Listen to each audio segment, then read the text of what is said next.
Hello बच्चों, let's read the following question. If impulse I varies with time t as I के units हैं kilogram metre पर second and impulse I का variation with time कितना दिया गया है 20t² माइनस 40t दिया गया है. The change in momentum is minimum at, हमें फाइंड आउट करना है कि चेंज इन मोमेंटम कहाँ पे मिनिमम होगा.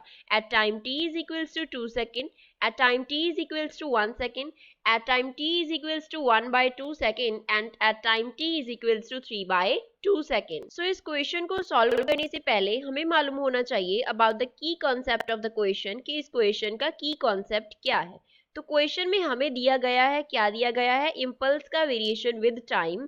तो इसका जो रिलेशन होता है वो चेंज इन मोमेंटम के साथ होता है. That impulse is equals to change in momentum. जो चेंज इन मोमेंटम होगा that will be equals to impulse. Momentum जो है उसको हम p से डिनोट कर रहे हैं, तो चेंज इन मोमेंटम को डिनोट करते हैं डेल्टा p से. इम्पल्स दिया गया है i, तो जितना i होगा उतना ही क्या होगा, चेंज इन मोमेंटम होगा. इट मीन्स अगर हमें i का वैल्यू कितना दिया गया है 20t² माइनस 40t दिया गया है, तो यही वैल्यू है हमारे पास चेंज इन मोमेंटम का.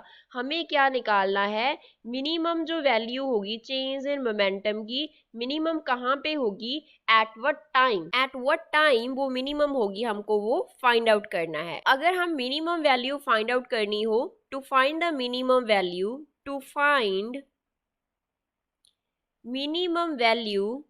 मिनिमम वैल्यू को फाइंड आउट करने के लिए हमें क्या करना होता है, जो डेरिवेटिव होता है विद रिस्पेक्ट टू, जिसके विद रिस्पेक्ट टू हमें मिनिमम वैल्यू फाइंड आउट करनी है, उसके विद रिस्पेक्ट टू टर्म का डेरिवेटिव करके हम जीरो की इक्वल सब्स्टिट्यूट कर देते हैं. तो यहाँ से जो टाइम का t का वैल्यू आएगा that will give us the value of time eight which change in momentum will be minimum. तो सिंपली गिवन टर्म का क्या करना है, टाइम डेरिवेटिव करना है. सो d by dt of 20t² minus 40t should be equals to 0. अब 20t² का time derivative अलग लिख लेंगे, 20t² minus time derivative of second term that is 40t is equals to 0.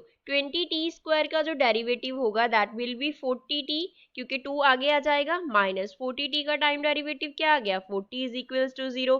तो यहाँ से हम लिख सकते हैं that 40t is equals to 40 which means t is equals to 40 by 40. तो t का वैल्यू कितना आया, 1 सेकेंड आया. तो at 1 second the value of change in momentum will be minimum. So इस क्वेश्चन का जो फाइनल आंसर होगा, the final answer is 1 second. Given option देखते हैं, तो गिवन ऑप्शन में सेकेंड ऑप्शन करेक्ट है. I hope you understood well. Thanks.